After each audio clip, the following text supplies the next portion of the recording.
Pistoletazo de saída oficial á Facultade Ágora. Ata a final de ano, expertos de diferentes disciplinas participarán nos 12 seminarios programados no marco desta iniciativa impulsada pola Deputación de Pontevedra.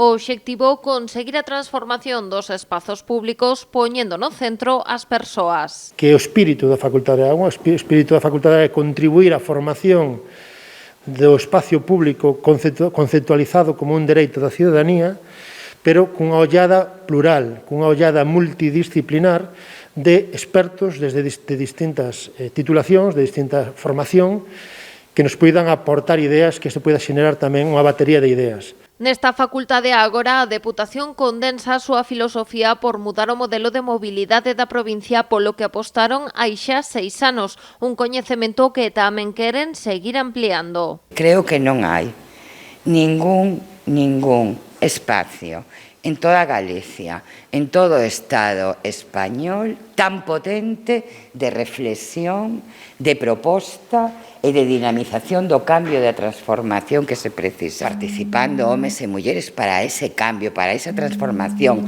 para esa recuperación do espacio público que xenera actividade económica, que xenera que podamos socializar. O inicio oficial da facultade contou cun padriño de excepción. O director xeral de Axenda Urbana do Ministerio de Mobilidade louvou a iniciativa da Deputación Pontevedresa e o modelo de Pontevedra.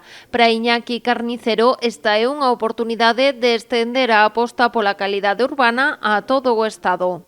Espero que esta iniciativa tan importante sirva de revulsivo para contagiar otras provincias y que poco a poco lleguemos a un conjunto de ciudades en toda España que entiendan la trascendencia del espacio público de calidad. A que se inaugurou hoxe a primeira edición da Facultade Ágora, pero este espazo nace con vocación de continuidade. Dende a Deputación aspiran a que se consolide e que se poida exportar ao resto do Estado e a diferentes partes do mundo.